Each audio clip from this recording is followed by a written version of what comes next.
the engineering marvel. Let's shift gears and look at the unconventional engineering that actually allowed these bare arches to survive for centuries.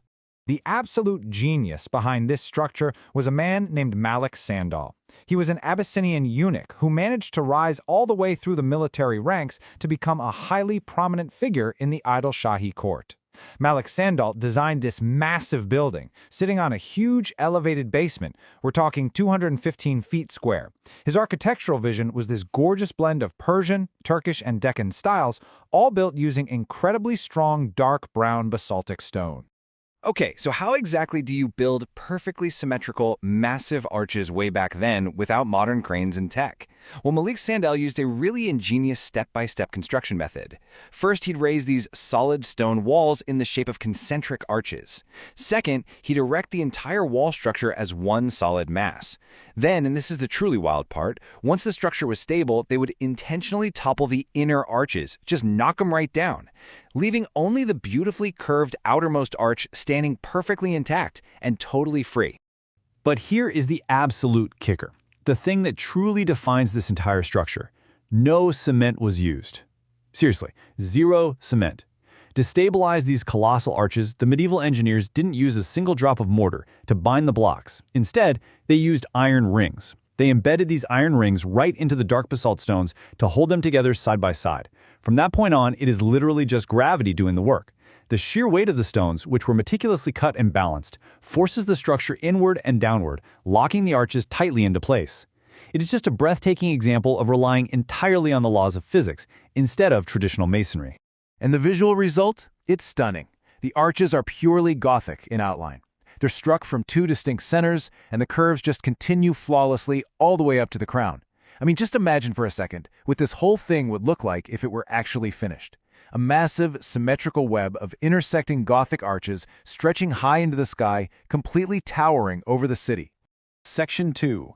Battling Earth's Tremors, the Seismic Threat. Because while Malik Sandal's engineering is undeniably brilliant, it still has to survive the geologically active Deccan Plateau, an area that definitely gets its fair share of earthquakes.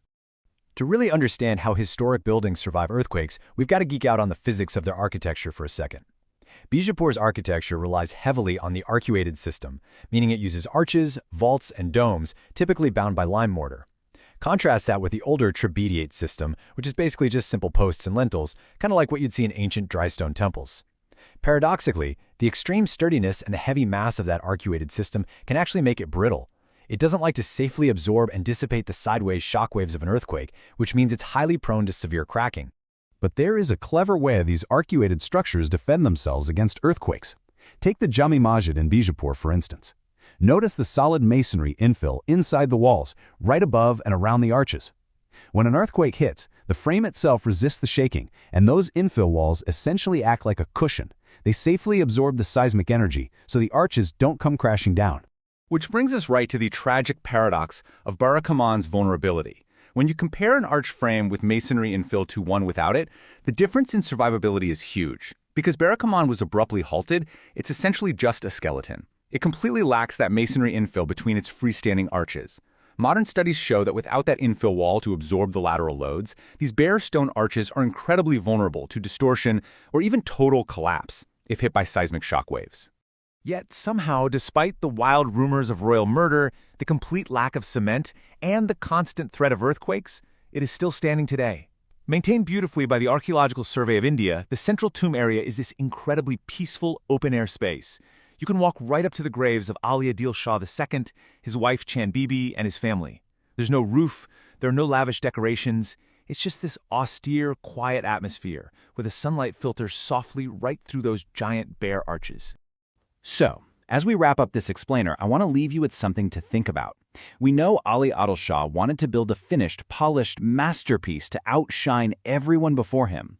But looking at it right now, this skeletal testament to ambition, gravity, and dynastic betrayal, does the true beauty of Barakamан actually come from its tragic, incomplete nature? Honestly, it might be immortalized far more by its mystery and its raw, naked engineering than it ever would have been as a finished dome. If you ever get the chance, you absolutely have to visit Vijayapura and stand beneath these arches to decide for yourself. Thanks so much for joining me today, and keep exploring.